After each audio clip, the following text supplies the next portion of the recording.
When it comes to investing, retirement, taxes, healthcare, and estate planning, the decisions you make today can greatly affect the quality of life for you and your loved ones tomorrow. What you need is straight and unbiased information on the most important issues you'll face when planning for your retirement and financial future. Good news, you found Premier Retirement Radio with Jeff Fogan. Jeff is the founder of Premier Retirement Planning and Wealth Management, and he's been guiding people financially and into retirement for 30 years. So get ready for an hour of the most comprehensive financial information on the radio. Premier Retirement with Jeff Fogan. And now here's Jeff Fogan and Jeff Shade. Thank you so much. Welcome to Premier Retirement with Jeff Fogan, the radio show that gives you the straight talk and honest answers you need to help you reach your wealth management and retirement goals through smart investing and careful planning. I'm Jeff Shade, and I'm just here to ask the questions, but the words of wisdom and solid advice come from Jeff Fogan, founder and president of Premier Retirement Planning and Wealth Management. Jeff, how you doing today? I'm always doing well when I'm here with you and the radio and the listeners. It's a good day. Yeah, likewise, too. It's the 1st of March. We're going to be changing times in other parts of the country. We don't change here in Arizona, so we're the ones that stay the constant. But anyway, yeah, I'm glad to be with you and glad to be with all the fine people here, Tucson, Arizona. A lot to talk about on today's radio program. I want to start off with Germany. Germany's electing a new president. Why do you think that Germany and places like Canada are leaning towards a little more conservative stance than they have in the past?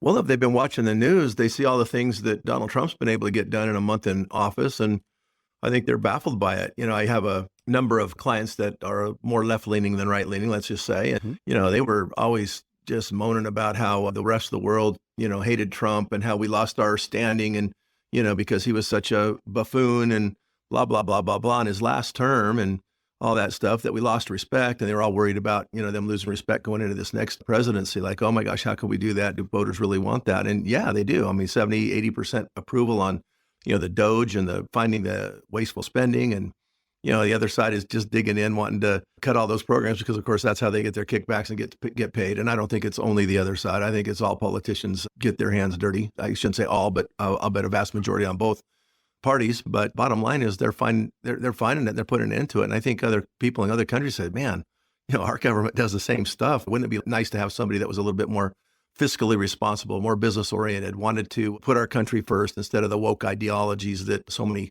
countries and so many, well, actually, I think we led the race on that one as far as woke ideology. I think even the other countries haven't been that far down the road, but at the same time, it's very liberal attitude, very socialistic leaning. The elite class rules, and you know they want everybody else to be serfs and peasants under their foot, so to speak. And that's really kind of how our last few administrations, other than the Trump presidency 4 years ago, wanted it to be. And it's obvious with the Biden administration what the plan was, and it was to ruin America so that they could come in and be the good guys and save the day with all their money and all their riches and all their control by taking it from the wealthy and those of us that work hard and pay tons of taxes and, you know, don't have any accountability from their standpoint as to where our money is spent. They get to spend it on their own agenda in usurping our power and taking over and, you know, basically ruining America. So I'm really happy that, you know, Trump's doing what he promised as he did before, you know, 4 years of promises, 4 years of keeping those promises in the last term. I mean, there was COVID that got in the way and there's a bunch of, you know, investigations and trials and accusations and impeachments and all the other things that went along with it. And still he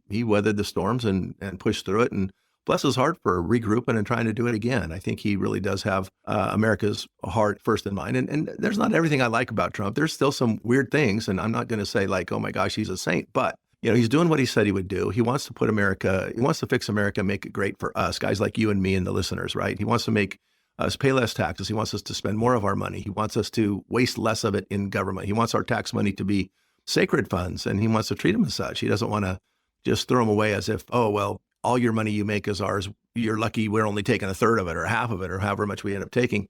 And, you know, we'll give it to whoever we want to because we think you should pay for, you know, sex change education in Ecuador and tragedies that might happen in South America. Right. And let's do a drag show in Cambia, you know, or, you know, whatever. What are we doing here? It just makes no sense where we've gotten. And it makes no sense that there's people that somehow think that that's what our public wants. I mean, there's no way that our public wants it. I think the only way that would want that is if they're blindly just voting for somebody that's giving them a paycheck or food stamps or somehow making their life viable when they're unable to do it themselves. So unfortunately, to answer your first question, is, kind of been in that mode. They've been heading towards the socialism and the non-true free democratic elections, in Germany being one of them that's been in the news lately. Is, they're really starting to lean right. And they're people that have never had a voice before starting to have a voice, and the elite classes running crazy. And I think they're going to twist the rules, and they're going to find some way to keep it out because they don't have a true democracy. But the nice thing is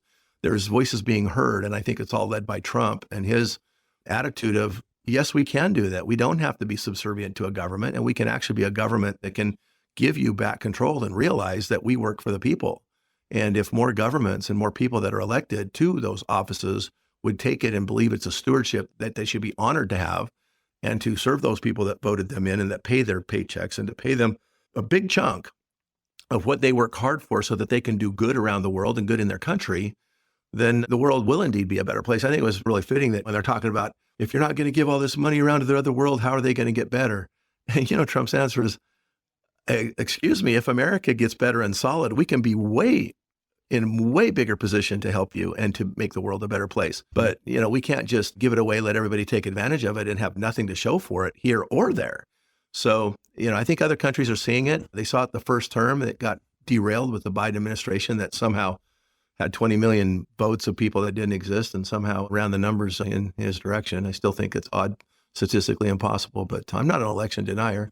Anyway, bottom line is, we've got some hope. We've got, good vibes. We've got a lot of people really getting behind the president, and even people on the Democratic side. Even occasionally a news person will slip and say, well, he's doing what he said, and that's kind of what the people want. And seems like they're backing him, and yeah, and they're losing voters, and they're losing people from their party, and they're going to the other side, or at least going to the neutral side or the independent side, so they can claim the benefits of this new presidency. I will say, he's still got a big hole to dig out of. I mean, there's still a lot of things that are happening that are very positive. But I mean, look at the market. I mean, there's still such a big hole. There's still a lot of things that have to be changed. It's going to be, the Band-Aid's got to be ripped off before it's all better. And it's going to hurt. The market's already showing some of the effects of being overinflated and overvalued and artificially inseminated, so to speak. I don't know if that's a good word to use. The Fed has done so many shenanigans to make the banks and the market look good that when the truth comes out and when rubber hits the road, we're not in as good a shape as the market says. And even Warren Buffett in his recent letter spelled it out a really good way. He says the markets can't stay ahead of real earnings forever. And they've been way ahead for like 4 years. And that's why he's raising cash. He's got a third of his $1 trillion+ in Berkshire Hathaway. Over a third of that's in cash. It's over $330 million. $330 billion of his $1 trillion+ is in cash, because he says, this is irrational. It can't do this forever. Sure, it can if we continue to manipulate it, but it's so far ahead of ourselves, like 4 years out is about the amount of earnings that we haven't had to support the prices where, the market is right now. And so how does that happen? Well, it either corrects by 50% and we regroup and the companies start hiring and we implement the tariffs, which bring a lot of businesses back home, and we employ more people and people make more money and start spending more money. And then we get back to a capitalist society, which this great country was founded on, that works for everybody, not just for the people that sit in government jobs and don't go to work or don't even have government jobs and get paid and do side jobs and still get paid taxpayers' money for doing nothing.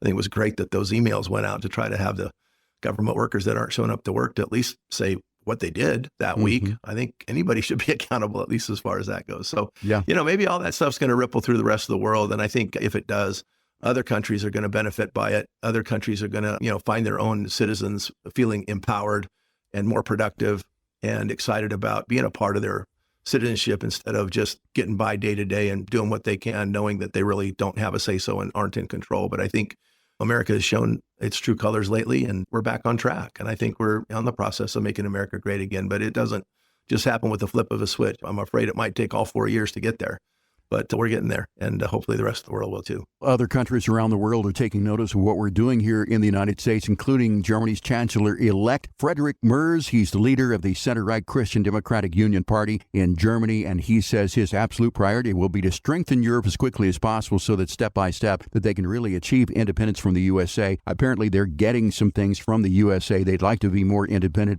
Listening to Premier Retirement with Jeff Logan, founder and president of Premier Retirement Planning and Wealth Management here in Tucson and Mesa. Our telephone number, if you've heard anything that you want to talk about today, it's 520-780-9059. Use that number to schedule an appointment to sit down with Jeff and talk about your concerns about getting to retirement. We call it the Retirement Roadmap. It is yours, absolutely no cost, no obligation, and no judgment. Let's move on now in current events, talking about the tariffs helping or hurting the economy.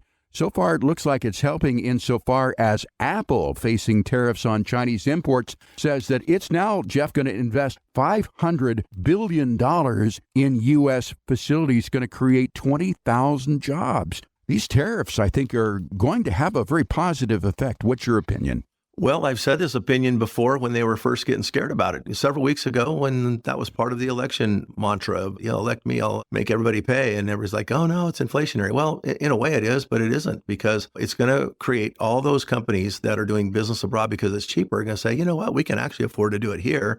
And man, we could put all those people that used to work in government jobs that never went to work, that don't have jobs anymore, actually have jobs. It's just amazing how many empty office buildings there are, and how much waste there is. And I'm not saying all government workers are wasteful. I think a lot of them do a really good job. I have a lot of them as clients, and they've earned their living along the way. They've got nice pensions, they've got nice savings and so forth. But I think there's just a lot of abuse there. And, I think they're going to shake out the abuse. It's going to create a pool of workers that hopefully will want to take advantage of the new economy that's emerging. I mean, there's all kinds of different things that, Apple could bring, not just somebody that knows how to program an iPhone. I mean, there's everything from the manufacturing of all the different parts that go into it, to marketing, to running stores, to, building the facilities and thereabouts. So, 20,000 jobs, it's just not high-tech jobs. These are jobs across all sectors of the market. And if more companies start doing that, one company that was going to move abroad was going to move all their production to Mexico, and I bet they stopped. I haven't really heard the latest, but John Deere, Right. they were like the heartbeat of America tractor company, and they were going to say, you know what, we can't afford it. It's so cheap to do it in Mexico. We'll just do it there and import them back. And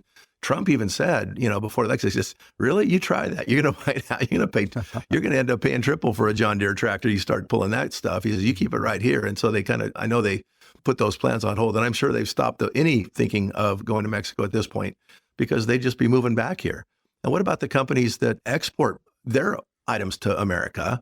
If they get, like, let's say, Canada, I don't know, do they build any cars? I mean, if Canada has a car making facility and they ship cars over here, wouldn't it be nicer to just move across the lake and or to the river and move into Michigan or someplace and have all the production here so they can save 10% in the cost just from the tariff standpoint?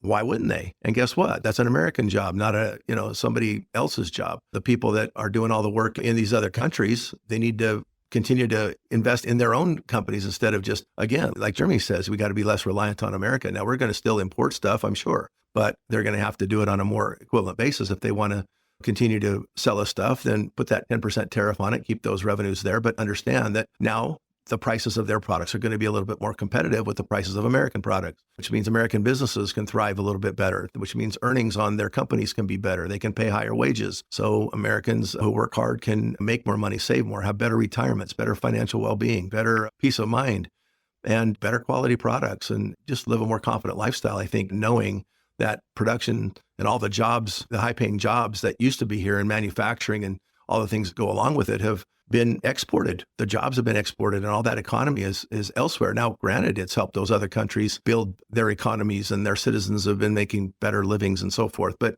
it's really at the expense of the middle class here. The rich here get richer anyway because they own the stock, and they, take advantage of inflation, and because all their investments go up in value, and they take advantage of all the tax subsidies and the quantitative easing supposedly that isn't happening, that really is. So, all that QE money that's flowing into the economy ends up getting into the rich people's hands. So, rich Americans have never had it better. They're getting better and better, but the middle class isn't. And I think Donald Trump, even though they keep complaining about him being a billionaire and Elon Musk being a billionaire, and why are the billionaires running the country? Because those billionaires actually give a rat's about the middle class and the actual working person. They've built all their companies based on people that are willing to come to work and do an honest day's work for an honest day's pay. And that's how they built their empires worth billions of dollars.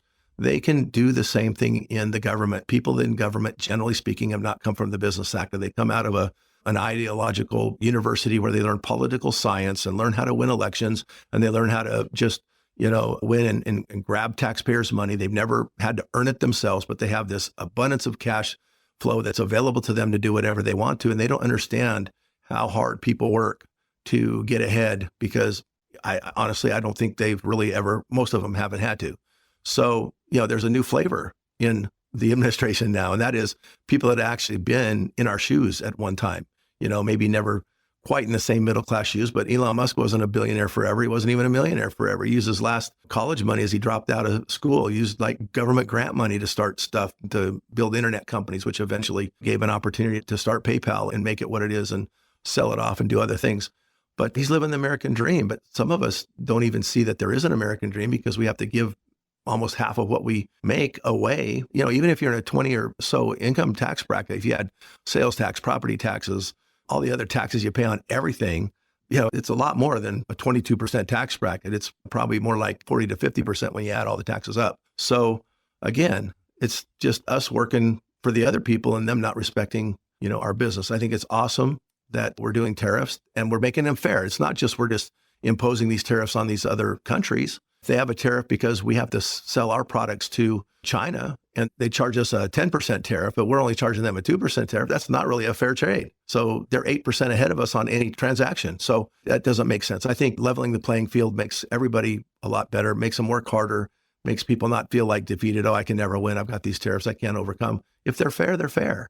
And if China wants to lower theirs to 2%, then we'll lower ours to 2%. If they want to raise it to 25%, we raise it to 25%. I think the number that they're coming out with now is, at least to Canada, Mexico, is the 10%.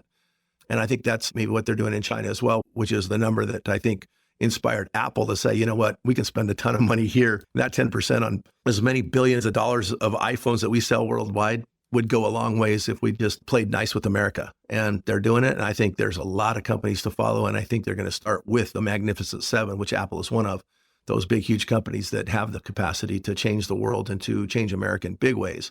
We'll be doing it. Amazon's one company that's already been doing it worldwide, but they probably have more incentive to continue to grow here. Microsoft has a lot of business that they could bring back home. A lot of these big tech companies could and should do the same. We're talking with Jeff Hogan of Premier Retirement Planning and Wealth Management here in Tucson and Mesa. We're talking about current events. And Jeff, I do want to point out before we end this particular segment that inflation is up to 3% in January 2024. That is not that much, but the contributors to inflation rising have been higher auto insurance premiums and, of course, housing costs. And in light of new inflation data, a rate cut is looking unlikely as the Fed's next meeting comes here a little bit later on in March. If you'd like to talk to Jeff about anything along your retirement journey, you want our retirement roadmap, no cost, no obligation for this.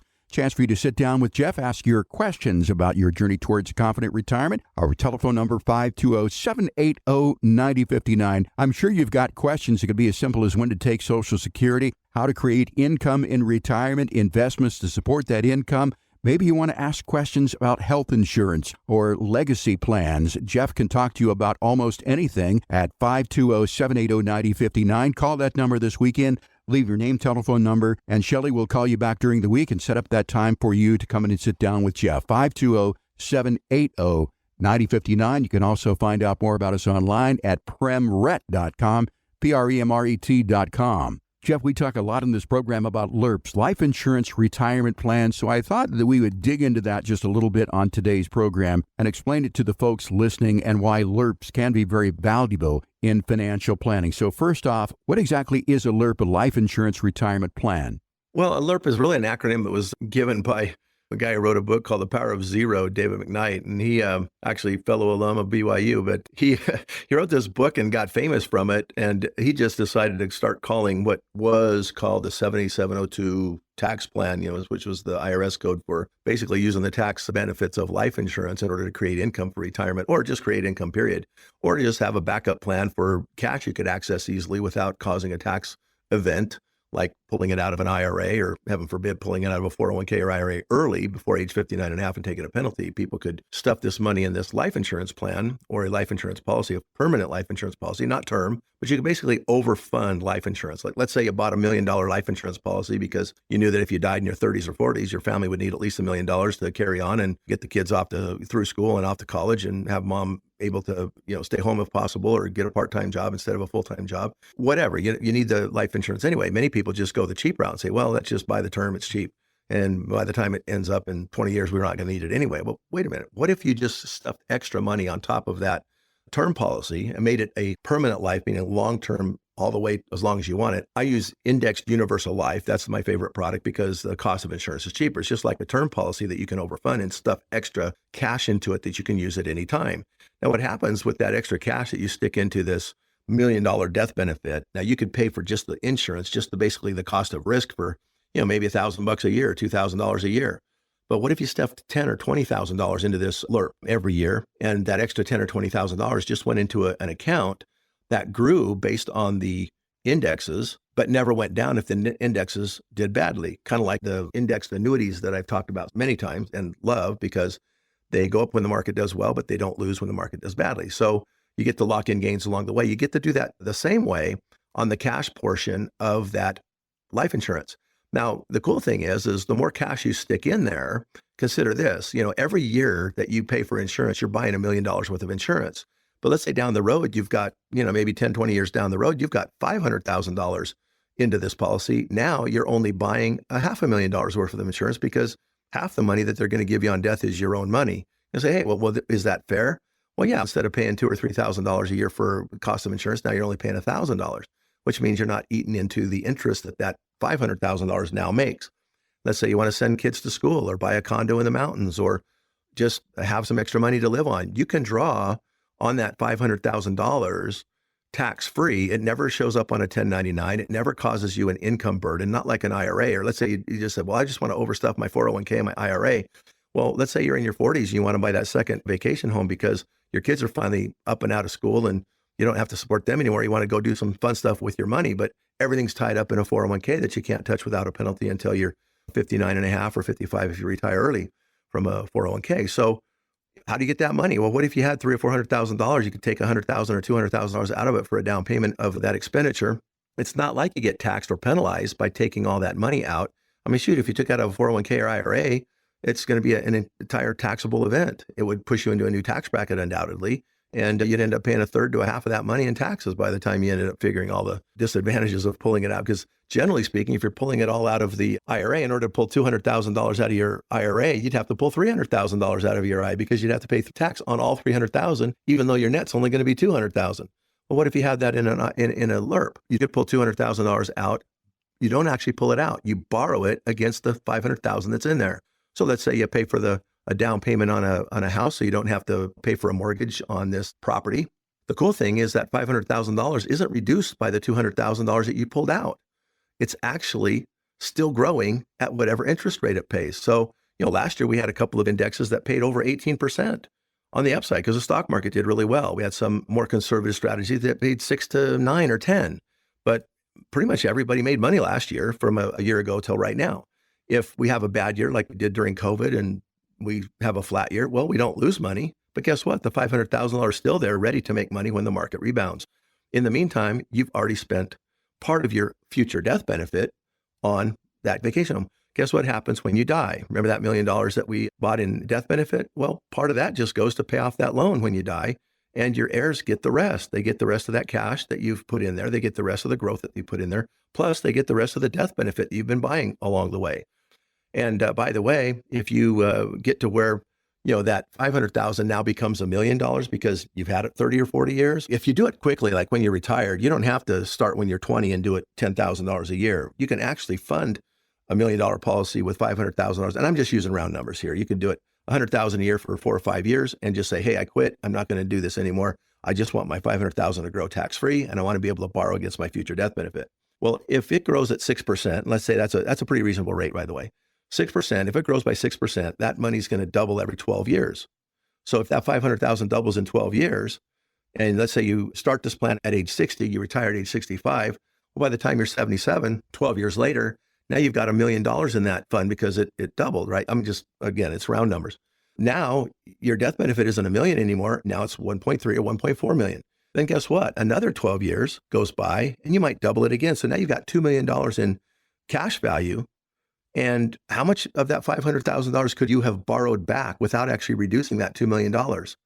You could take all of it out. In fact, you could take most of that $2 million. Then if you get to that final state of affairs where you're getting ready to, wind down, heaven forbid, nursing home or terminal illness, you can use whatever's left between the cash you've spent, the cash that's in you, and the death benefit. You can spend it fast. You can spend it on your nursing home. You can pull out 95% of what's left and just use it for terminal illness, have one big fat party. And again, all the while, it's never affected your tax returns. It's never created a tax, never created a 1099. It's never affected how much tax you pay on your Social Security. And for those of you who are retired and know what IRMA is, that's where they double charge you for, or triple or quadruple charge you for the Medicare premiums that you have to pay. And if you're taking income out of the LIRP, you don't have to ever use that as provisional income or income that's added to your modified adjusted gross income account, which is how they calculate the IRMA. So save you all kinds of money, all kinds of taxes. It's flexible. You can take it out when you want. You can take it out steady as monthly income. You can take it out in chunks, or you can just help all your kids go to graduate school, when they can't afford it. You can borrow from it and still get all the write-offs that might be associated with paying direct tuitions and things like that. Talking about LIRPS with Jeff Hogan of Premier Retirement. Again, our number, 520-780-9059. Jeff, time for a break, and we come back here on Premier Retirement. We're going to answer listener questions when our show continues here on 790 KNST, Tucson's most stimulating talk. You can't start a trip you've never taken without a plan, and you can't start your retirement journey without a comprehensive plan to get there safely. To request your no-cost Premier Retirement Roadmap, call 580-780-9059 or request it online at premret.com. Now back to more Premier Retirement with Jeff Hogan and Jeff Shea. Thank you so much for making us part of your weekend. You're listening to Premier Retirement with Jeff Hogan, founder and president of Premier Retirement Planning and Wealth Management here in Tucson and also up in Mesa. We've got 2 offices for you. If Mesa is more convenient for you, we are meeting people up there probably about once a week or so. If you've got questions about anything that we've talked about on our show today, 520-780-9059. And if you're wondering when we're on the air for you, we're on the air 4 times a week, Saturdays at 7 a.m. You'll wait about an hour, then we'll be on again at 9 a.m., also 1 p.m. Saturdays. Then on Sundays, we're on at 11 a.m. And as always, you can go wherever you get your podcast, search for Premier Retirement with Jeff Hogan. You'll find this show and many of our past shows so you can stay on top of your journey towards a confident retirement. Jeff, time for listener questions. This week, we're going to kick it off with Ron listening to us in Tucson. Ron says, I encourage my wife to take a $40,000 Roth conversion in a lower tax year. Even though she has another Roth IRA at a different broker, she was encouraged to keep the money where she already had her 401k, which we converted to an IRA and then to a Roth IRA. She's well past 59 and a half. The 5-year waiting period is over on her original Roth. Does she really need to wait the 5 years on the second Roth? That's a really, really common question, Ron, and I appreciate you asking that. I don't know if we revisit it very often. We do in our meetings, but a lot of people think that every Roth has to wait 5 years, and you don't. It's basically from the time that you start a Roth originally, then it's 5 years. Once you've had a Roth in existence, you can, move money to Roths, take it out, and basically trade it to account and product to product and stock to stock as much as you want to, and it doesn't matter about the tax ramifications. So you can move it from product to product, you can move it to account, you can take money out, and you don't have to worry about that clawback on the taxes or say, hey, wait, you have to pay tax on the gains. You don't. By the way, even if you had to wait, and you don't, but even if you did, some people don't realize that you can still take out the principal. Even if you put $40,000 in, you can take $40,000 out before you have any tax clawbacks or any repercussions there, because it's only on the gains that you have to wait 5 years for, not on the principal. So that's another item that's probably unfortunately not explained very well by most people in our industry. Ron, thanks a lot for that question. Of course, we'll send you out Jeff's book, Retirement, The Road Ahead. If you'd like to come and sit down with Jeff and talk a little bit more about this, 520-780-9059 is our telephone number, and you can make that call this weekend. Leave your name, number, and Shelley will give you a call back during the week. So, Ron, again, thanks for listening to us in Tucson. Next question is Renee in Catalina Foothills. Renee writes, I'm a 66-year-old retired woman. I left my 401k with my old employer, roughly about $300,000, but I'm now thinking about rolling it over and don't know where to begin. Can you give me some advice? Well, usually if you talk to the 401 company, they would love for you to just keep it there. If it's like Fidelity or Vanguard or someplace, they'll just want you to roll it into an IRA with them, which will be just kind of left there and up to you to manage, unfortunately, kind of like your 401k. If you like I don't want to worry about it and just let's see what the market does to me, that might be a decent plan. And I'm saying that tongue in cheek because I don't think it is a decent plan. I think now that you're getting close to retirement, you're 66, I'm guessing maybe you are retired because you said you left your 401k with your old employer, and assuming that you're no longer employed, in other words, retired, you got $300,000. I mean, it could go up or down with the market. I don't know if you have a pension or other income sources than Social Security, or, if you're married and have a husband that, generates a lot of income. Bottom line is, if you're going to roll it over, do you need to keep it safe? Do you want principal protection? Do you want growth with principal protection? Do you want just guaranteed income? Or do you want to put it into something that guarantees you income no matter how good or bad the market does and no matter how long you live? $300,000 at your age would get you somewhere in the neighborhood of $2,000 to $3,000 a month in income if you wanted to roll it over there and took advantage of some of the income plans and bonuses that are available to get started if you need income right away.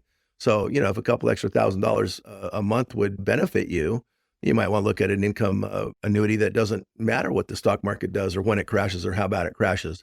If you have tons of income and don't really want to mess with it, and you want to just, leave this intact and take just your required minimum distributions out until you die and leave it to your kids, if you have kids, or would there be a situation where you'd want to convert it all to a Roth over the next 5 or 6 years? So you don't have to take the required minimum distributions. And then when you pass away, you leave it to your heirs tax free. I don't know what their tax brackets are, or even if you have heirs. So again, a short question, plenty of long answers I could give, but we'll leave it there. There's a lot of opportunities. So it depends what you want to get from it, would depend on where you want to go. And I think you don't know where to begin because you don't know all the answers, or you don't even know what questions to ask. So my advice would be either read my book, which you can download online, or we can send you a copy anyway.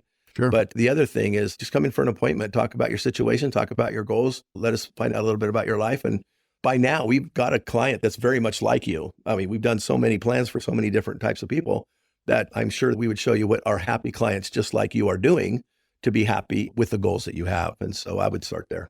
Renee, thanks for listening to us. And of course, we'll send you out Jeff's book, Retirement, The Road Ahead. But if you do want to download that book, anybody listening to us today, you can go to our resources tab. The very top choice is going to be book. Click on that. You can download that book. I think you're really going to enjoy it. It's Jeff's book called Retirement, The Road Ahead. Okay, go to our next question here. It's Paul listening to us in Marana. Paul says, I currently have approximately $350,000 invested in the stock market. Most of that is in conservative stocks and bonds. Do you have an opinion about staying the course or liquidating all or a portion of it, considering the unknown about the president's effect on the market in the next few years?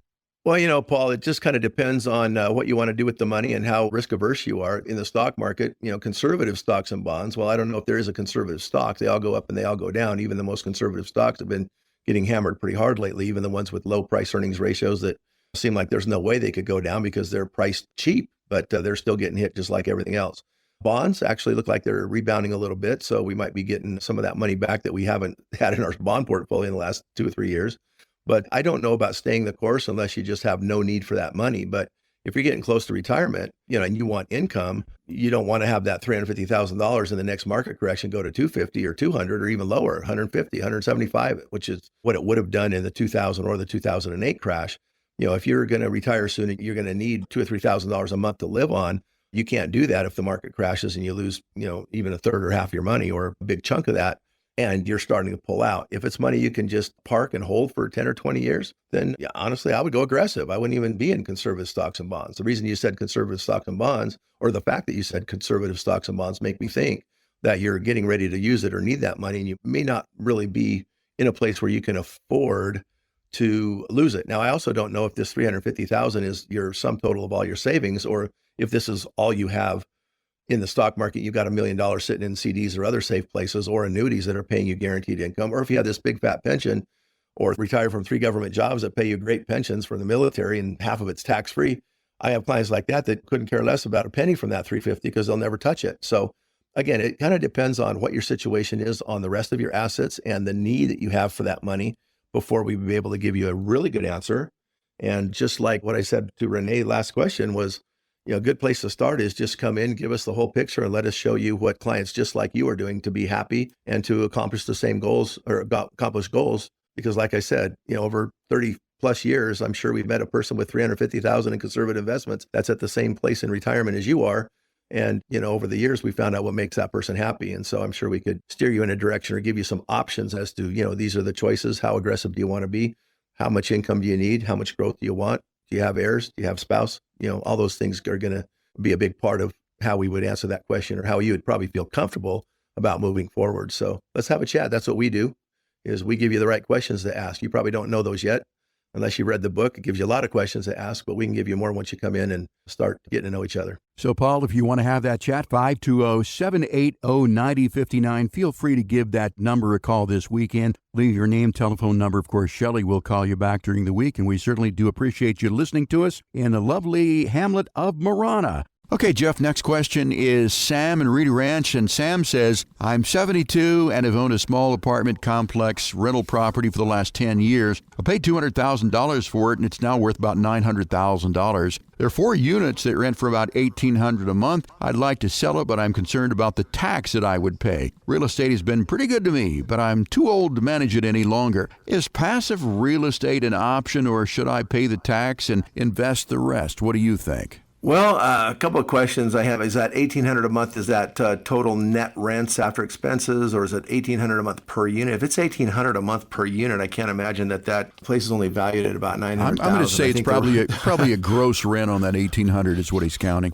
Maybe, but that's pretty dang good rent. I mean, the other thing you mentioned is passive real estate an option? Well, you just basically answered your own question. Passive real estate, what you have is not passive real estate because you're still maintaining the property, you're still chasing rents, you're still having to turn the property over and get renters. Passive real estate would be something more like maybe a DST, Delaware Statutory Trust, where, maybe you'd make about half that much money per year, but you wouldn't have to collect rents and fix anything. But again, based on the rates that I'm seeing, you'll make about half that much. You're 72. If you're in great health, I mean, you could sell it, pay the taxes, and have a LIRP that would generate about maybe $4,000 a month in payments.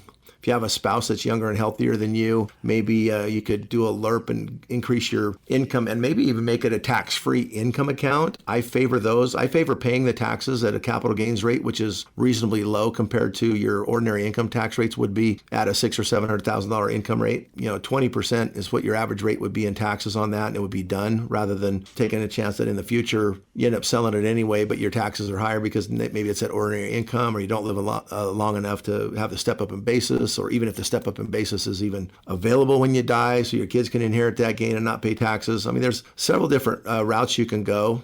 Again, if you're healthy and the numbers work out, the tax-free route is the one I prefer. With LIRPS, just pay the taxes, get out of it, and truly have a tax-free passive income that you don't have to worry about, think about, or even deal with. Real estate, you always have something to deal with. And there could be some laws and some different things that, change as we go forward that may affect it. Typically, the LIRP type things are a lot more passive. But again, you have a lot of options there. But if renting the property and chasing rents, fixing toilets, and getting calls in the middle of the night is not your forte anymore, then I think you should retire and be willing to take slightly less income on something more passive, or just bite the bullet, pay the piper, and just turn it into an income stream for the rest of your life. Again, that also depends on, how your heirs are set up, if you want to make them rich when you die, or if you want to just use every last dime. So there's different ways to solve the problem or the puzzle, or to build the puzzle based on the final picture you want to see.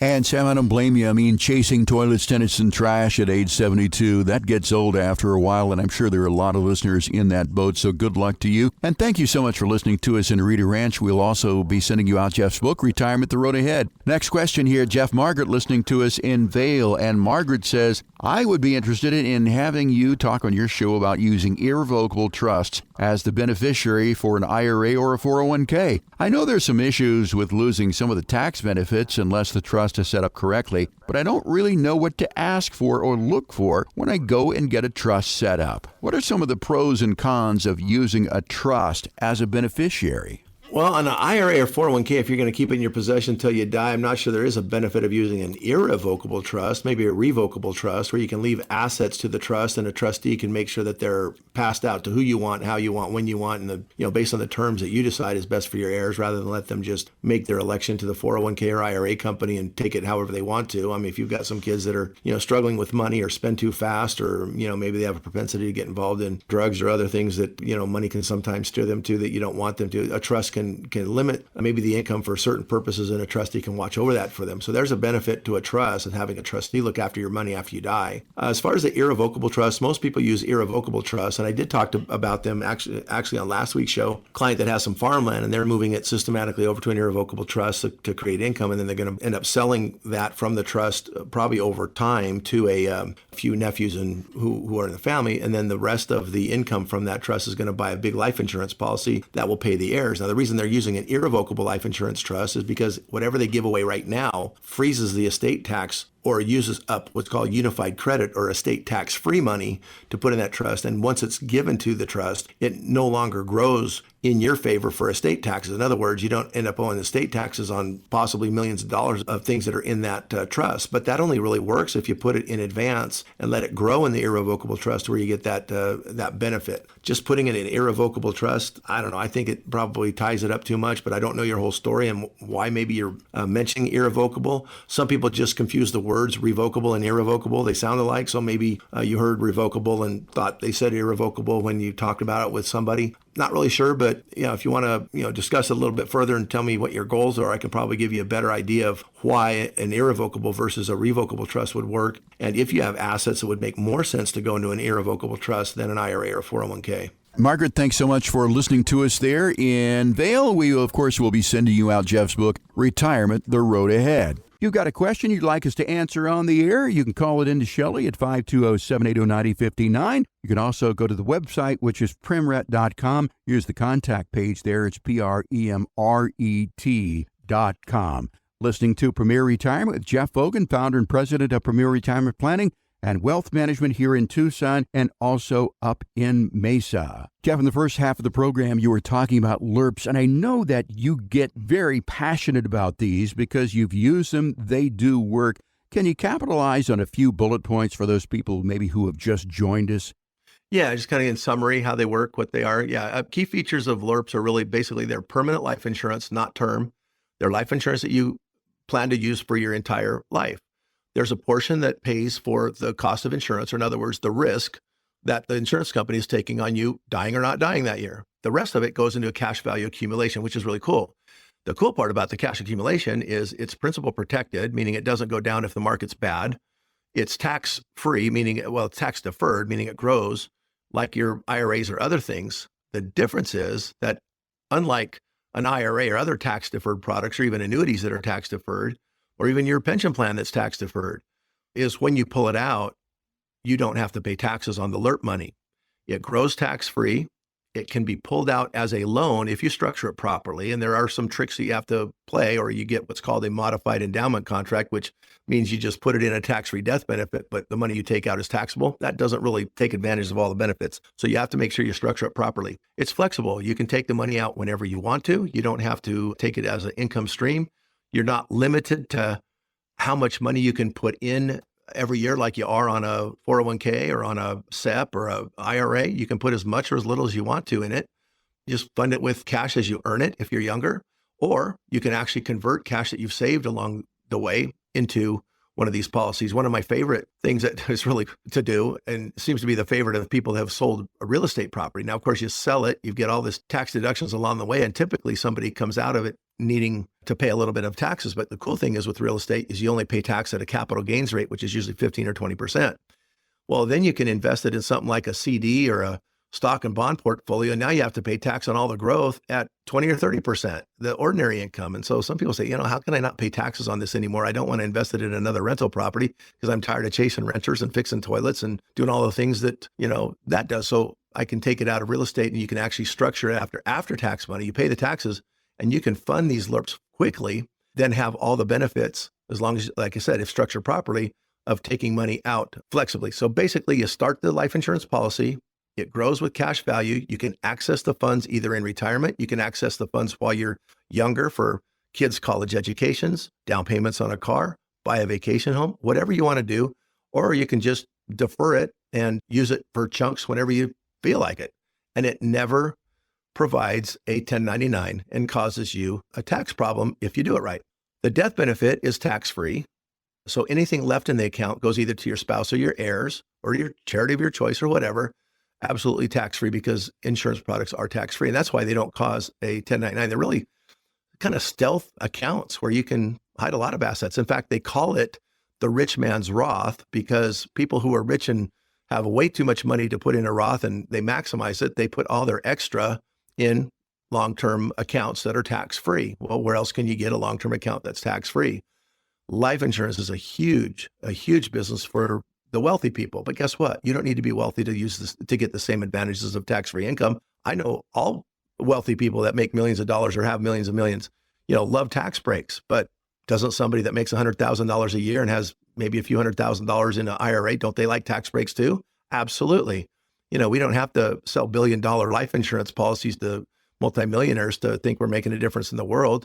We let people, just like the listeners on this radio, by and large are probably people that have worked hard for their money, don't want to lose their money, and they don't want to keep paying taxes on money they've already paid taxes on. So don't. You get all that money in a LIRP, it is tax-free. Now, one thing we didn't talk about, if you don't mind me moving on to the drawbacks and considerations, because sometimes people say, what's the catch? And I know you've been just looking at these a little bit more. You told me about some of your research, but some of the things that people say, well, gosh, there's got to be a trick. It's too good to be true. Well, it could be. If you start too late, the cost of insurance is pretty high. So like if you're in your 70s, you might be a little bit past the window of opportunity. Not necessarily if you're in really good health. What it comes down to is how much are you making on the cash that you stuff into this policy, and how much does it cost to pay the company for the risk they're taking on you to give you $1 million if you die this year. I'm just using $1 million. It doesn't have to be $1 million. It could be a couple $100,000. But in other words, if you're buying a policy where you get a big benefit if you die, the insurance company needs to collect something. And the older you are and the less healthy you are, the more they're going to charge you for that risk. And so the risk is really the biggest, qualifier. And you just let the math prove out whether it makes sense. Some people think, do I have to pay the loan back? Well, no, you don't. Does the loan pay interest? Yeah, the loan actually does accrue interest, but it accrues interest on the death benefit. So even though you're taking out a loan tax-free, let's say you have $500,000 in cash value in the policy. Let's say you have a $800,000 death benefit. So if you die, you get $800,000. If you cash it in, you just get your $500,000 back, basically. But what if you borrow $100,000 because you want to buy a new Corvette this year to tootle around the neighborhood? You want $100,000. You don't want to borrow money. You don't like debt. You don't want to borrow from your bank at 7%, and you just want to have it free and clear. But the cool thing is you can borrow that money, pay for the Corvette. You have $100,000 loan against that future death benefit or against that policy. So let's say you're making 6% on the $500,000. That would be $30,000 in interest. Well, on the $100,000 of interest, what if you pay 5% in interest on the $100,000? Well, you owe $5,000. So now your balance is $105,000. But remember, your balance last year was $500,000 on the cash value, but it grew to $530,000 because you made 6%. So you just, without doing anything, your net worth just grew $25,000 tax-free that year. And it's locked in. And with that, you can either pay next year's, a couple thousand of it, probably go to next year's premium for the cost of insurance, or it would actually compound faster going forward than the interest compounds on the loan you took out. So that's really the trick of it is, you just always stuff it full of cash faster than when you start taking money out. You can't take more money out than you put in, obviously. You can only take out what you've put in, minus a little bit, and minus enough to stay in there.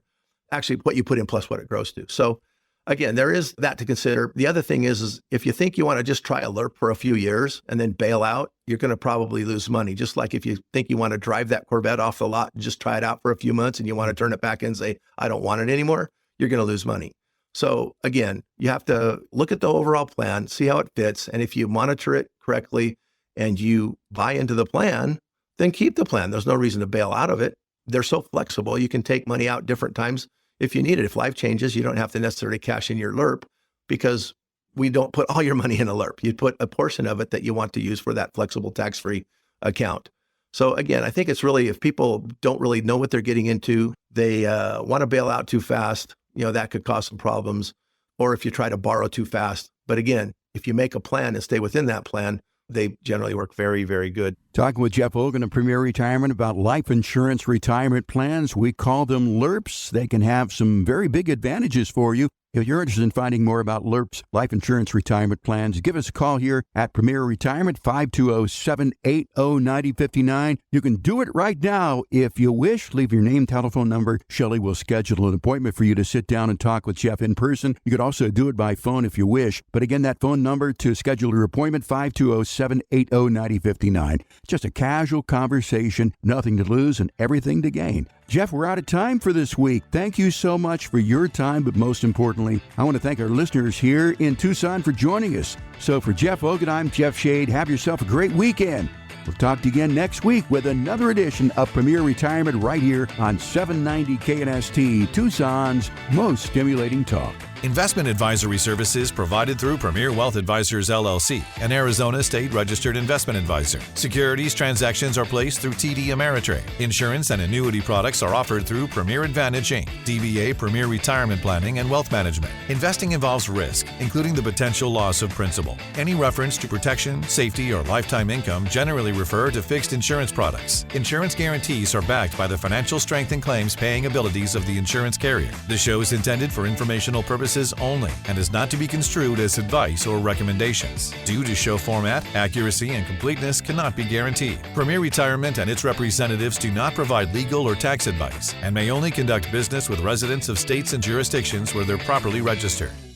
Hi, this is Jeff Vogan, founder and CEO of Premier Retirement Planning and Wealth Management. We're in the financial planning business so you can be in the let's have fun and not worry about your retirement business. It makes no difference to us whether you want to hang out with the grandkids, go back to school, start a new career or hobby, or spend your retirement partying in the Caribbean. These are your choices. Our mission is to help you protect your life's work and turn it into a predictable income plan to finance the things that make you happy. Premier's investment philosophy is simple. Protect and manage your savings. Create strategies that seek not only to provide an income stream you can count on, but to grow your principal to keep up with your lifestyle. Retirement the way you want it. Finding the right partner that really understands you and your goals could truly shape your life for the next 30 years or more. So call us at Premier Retirement Planning and Wealth Management for a complimentary, no-obligation financial review at 520-780-9059. That's 520-780-9059. Or visit us online at premret.com. That's PREMRET.com. Investment advisory services offered through Premier Wealth Advisors, LLC, an Arizona state-registered investment advisor.